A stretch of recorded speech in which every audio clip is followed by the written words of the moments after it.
Marathi managers. तर आजचा विषय आहे ह्युमन रिसोर्स प्लॅनिंग, मानव संसाधन नियोजन. तर आता ह्या विषयाचा खूप महत्त्वाचा भाग म्हणजे की जर तुमच्या कंपनीला ग्रो करायचं असेल, जर ते जे तुम्ही ऑब्जेक्टिव्ह डिसाईड केलेले आहेत ते गाठायचे असतील, तर नियोजन हे खूप महत्त्वाचं असतं. आणि त्यातही देखील जर आपण विषय काढला मानव संसाधन नियोजनाचा म्हणजे ह्युमन रिसोर्सचा, तर हे खूपच महत्त्वाचं असणार आहे. त्यामुळे जर तुम्हाला HR मध्ये करिअर बनवायचं असेल किंवा तुम्ही आत्ता HR म्हणून काम करत असाल, तर नियोजन कोणत्या पद्धतीने करावं हे आज आपण बघणार आहोत. या व्हिडिओमध्ये मी 3 गोष्टी तुम्हाला एक्सप्लेन करणार आहे की ह्युमन रिसोर्स प्लॅनिंग नक्की असतं काय, त्याची गरज का पडते आणि त्याची प्रोसेस काय आहे. ठीक आहे, तर पहिलं जो मी सांगितलं की आपण त्याची पहिले डेफिनेशन बघूया. ह्युमन रिसोर्स प्लॅनिंग किंवा मानव संसाधन नियोजन is a process of estimating future HR requirements and ensuring that the organisation objectives are met by having the right people in the right job at the right time.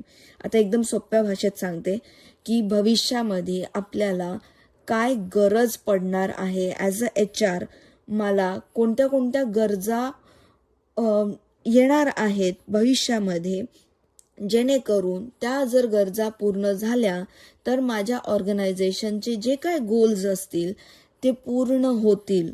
आणि ते कशामुळे होईल, जेव्हा योग्य व्यक्ती योग्य कामासाठी योग्य वेळेवर असेल. सिंपल एक्झाम्पल बघा, जर तुम्हाला एखादं इन्स्टिट्यूट चालायचं आहे, ओके, आता युनिव्हर्सिटी सपोज तुम्ही चालू करताय, तर चालू करताना तुम्ही पहिलेच से तुम्हाला आता ॲडमिशन तुमची एस्टिमेट तुम्ही केली आहे की आम्ही 10,000 ॲडमिशन्स करणार आहोत, त्यासाठी आम्हाला 1,000 फॅकल्टी लागतील. मग तुम्ही डे 1लाच 1,000 फॅकल्टी 1,000 प्रोफेसर्स हायर कराल का? नाही, कारण योग्य वेळ नाहीये. योग्य व्यक्ती तर आहे, योग्य जॉब पण आहे, पण वेळ योग्य आलेली नाहीये. त्यामुळे या 3 गोष्टी, व्यक्ती म्हणजे जो आपला एम्प्लॉई असेल, त्याचं जे काम आहे ते, आणि वेळ, हे योग्य वेळेसच आलं पाहिजे. ओके, सो जे काही रिक्वायरमेंट्स पुढे उद्भवणार आहेत त्या आपल्याला आधीच कल्पना त्याची घ्यायची असते, त्याला एस्टिमेट करायचं असतं, त्यासाठी आपल्याला नियोजन करावं लागतं. दुसरा पॉइंट, गरज काय पडते. पहिली गोष्ट, जे काय सरप्लस किंवा शॉर्टेज. सरप्लस म्हणजे काय, जेव्हा आपल्याला कर्मचारी जास्त होतात, काम कमी होतं पण आपल्याकडे एम्प्लॉईज हे जास्त होते, कर्मचारी जास्त होते. त्याच्या अपोजिट शॉर्टेज, काम खूप आहे पण कर्मचारी जे आहेत त्यांची कमतरता पडली आहे. हे जे प्रॉब्लेम्स आहेत हे सोडवण्यासाठी काय लागतं, ह्युमन रिसोर्स प्लॅनिंग. पहिला पॉइंट. दुसरा, जे काय वेकंट पोझिशन्स आहेत आणि ज्या काही स्किल्स आणि एक्सपर्टीज लागणार आहेत त्या लोकांना अट्रॅक्ट करण्यासाठी, त्यासाठी ह्युमन रिसोर्स प्लॅनिंग खूप गरजेचं आहे. आता यात बघा, एक गोष्ट समजून घ्या की स्किल्स आणि एक्सपर्टीज, पहिले तर आयडेंटिफाईंग वेकंट पोझिशन्स. आपल्याला ॲज HR हे कळलंच पाहिजे की कुठे जागा रिकामी आहे. आता हे कसं कळेल, एक एक्झाम्पल सांगते. जर एखादा व्यक्ती 8 तासाच्या जागी 10 तास काम करतोय, तो सॅटर्डेलाही येतोय, संडेलाही येतोय, एक्स्ट्रा काम करतोय, घरी गेला तरी सुद्धा काम करतोय, ओव्हरबर्डन आहे. म्हणजेच काय, तर वेकन्सी आहे तिथे, आपल्याला जास्त लोकांची गरज पडणार आहे. आणि मग ते जी वेकन्सी आहे किंवा जी काही रिक्त पद आहे तिथे, तर त्यासाठी कोणत्या स्किल्स लागतील, कोणते एक्सपर्टीज लागतील, हे सुद्धा आपल्याला कळलं पाहिजे. आणि त्या स्किल्स आणि ते एक्सपर्टीज असणारे कोणते लोक आहेत जे मार्केटमध्ये अवेलेबल आहेत, त्यांना अट्रॅक्ट करण्यासाठी आपल्याला काय करावं लागेल, या सगळ्या गोष्टींसाठी ह्युमन रिसोर्स प्लॅनिंग गरजेचं आहे. तिसरा पॉइंट, ज्या काही कॉम्पिटन्सीज असतात किंवा ज्या काही स्किल्स असतात त्या आपण एक्सटर्नली किंवा इंटरनली पूर्ण करू शकतो का, हे कळण्यासाठी. म्हणजेच काय, कॉम्पिटन्सी म्हणजे काय, तर एखाद्याची क्षमता काय आहे. आता असंही असू शकतं की मला मार्केटिंग येतं, मी ॲज अ मार्केटिंग मॅनेजर आहे, पण याच्या व्यतिरिक्त मला छान सेल सुद्धा करता येतो किंवा छान मला डिजिटल मार्केटिंगचे कॅम्पेन सुद्धा चालवता येतील. ती माझी क्षमता आहे. ओके, तर ती जर मी ॲज अ माझ्या HR ने ते आयडेंटिफाय केलं, माझ्यामधले स्किल्स, तर ते कशामुळे होईल, ह्युमन रिसोर्स प्लॅनिंगमुळे. आता हे कसंही होऊ शकतं. जर इंटरनली एखादा एम्प्लॉई असेल, त्याला आपण सिलेक्ट केलेलं आहे किंवा आपण वेकेन्सीसाठी बाहेर ॲड टाकली आणि बाहेरच्या व्यक्तीला आपण अट्रॅक्ट केलं असेल तरी सुद्धा चालतं.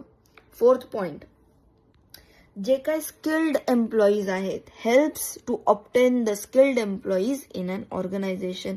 म्हणजे ह्युमन रिसोर्स प्लॅनिंग चांगलं असेल तर आपल्याला हायरिंग करायला सुद्धा मदत होते. आणि महत्वाची गोष्ट, मी ज्याला बोल्ड पण करून ठेवलं इथे, स्किल्ड एम्प्लॉईज हवेत आपल्याला, अनस्किल्ड नको. त्यामुळे जे काही कर्मचारी कुशल असतील तेच आपल्याला ऑब्टेन करायचे आहेत किंवा मिळवायचे आहेत. पुढचा point, HRP helps organization to meet ever changing manpower requirements. आता जसं तुम्हाला कळतच असेल, आसपासचं जसं तुम्हाला करंट अफेअर्स तुम्ही वाचत असाल किंवा बिझनेस वर्ल्डमध्ये काय चाललेलं आहे हे जर तुम्ही वाचत असाल तर तुम्हाला हे कळत असेल की रोज नवीन टेक्नॉलॉजी येते, रोज नवीन सॉफ्टवेअर येतं, रोज नवीन ॲप येतं आणि मॅनपॉवरची रिक्वायरमेंट चेंज होत राहते. तर आता हे आपण भविष्यात काय होणार आहे, कोणते चेंजेस येणार आहेत, किंवा एखादं एक्झाम्पल जर घ्यायचं झालं तर पॅन्डेमिक येणार हे आपण एस्टिमेट करू शकलो असतो का? किंवा कोविड जे आहे ते या तारखेपासून सुरू होईल आणि मग लॉकडाऊन लागेल हे आपण भविष्य सांगू शकलो असतो का? मग हे जर असे अचानक चेंजेस आले तर कसं आपल्याला सगळं कंपनीमध्ये नियोजन करता येईल, यासाठी आपण पहिलेच काही स्टेप्स घेतलेले असतात, ते आपण ह्युमन रिसोर्स प्लॅनिंगमध्ये करत असतो. ओके, आणि पुढचा point, helps to hire efficient work place for an organization. म्हणजे एक ऑर्गनायझेशनसाठी, एखाद्या संस्थेसाठी वर्कप्लेस, कार्यस्थळ सुद्धा चांगलं असलं पाहिजे, कार्यक्षम असलं पाहिजे आणि कर्मचारी सुद्धा जे आहेत ते आपले चांगलेच असले पाहिजे. जसं मी सांगितलं, स्किल्ड एम्प्लॉईज असले पाहिजे. यासाठी सुद्धा हे ह्युमन रिसोर्स प्लॅनिंग हेल्प करतं. आता तिसरा आपण बघूया की आता हे तर क्लिअर झालं की गरज काय आहे आणि एक्झॅक्टली ह्युमन रिसोर्स प्लॅनिंग काय आहे. पण आता हे करायचं कसं, तर त्याच्यात 4 सिंपल स्टेप्स आहेत. खूप सोप्या शब्दात सांगणार आहे.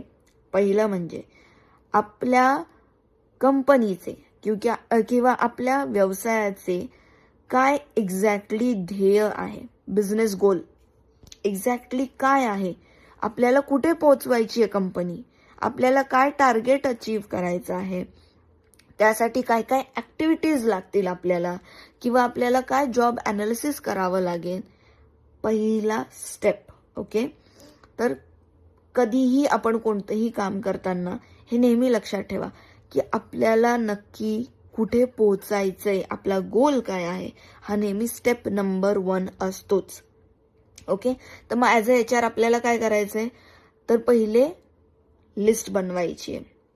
माझं काय काम आहे ॲज अ HR, मला कोणते जॉब ॲनालाइज करायचे आहेत, मला कोणते गोल्स मीट करायचे आहेत, कंपनीचे काय ऑब्जेक्टिव्ह आहेत, हे स्टेप 1 मध्ये आपण करणार आहोत. ओके, दुसरी गोष्ट किंवा step number 2, scanning the environment. म्हणजे काय, आसपास काय चालू आहे, किती पुरवठा आहे, किती म्हणजे डिमांड सप्लाय कशी आहे, हे आपल्याला स्कॅन करता आलं पाहिजे.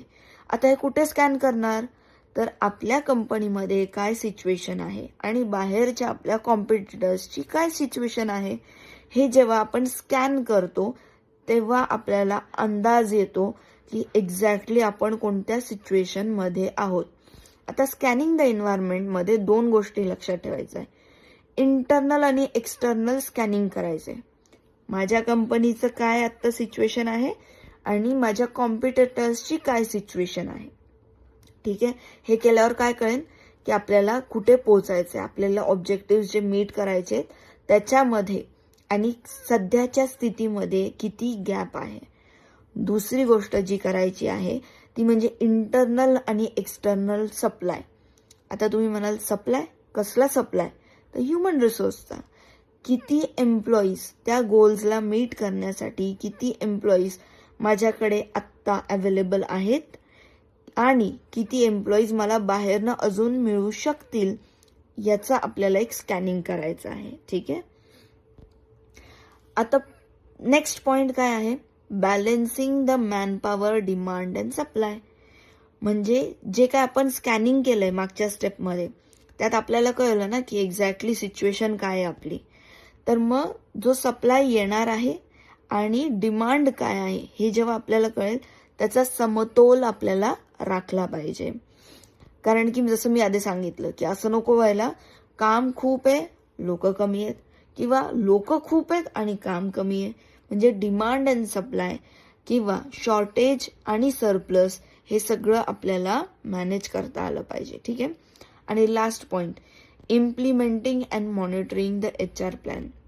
ॲज HR एक गोष्ट नेहमी लक्षात ठेवा, काहीही काम केलं आणि ते इम्प्लिमेंट केलं तर तुमची ही जबाबदारी आहे की ते मॉनिटर करणं, म्हणजे त्याची देखरेख करणं की एक्झॅक्टली जे आता मी परत पहिल्या स्टेपला जाते की आपण जे काय बिझनेस गोल आपण ठरवले होते ते आपण मीट करतोय का नाही हे आपल्याला रिव्ह्यू करायला पाहिजे, आपल्याला मॉनिटर करायला पाहिजे. कारण हे सतत चेकिंग करणं हे बाकीच्या मॅनेजर्सना शक्य होणार नाही.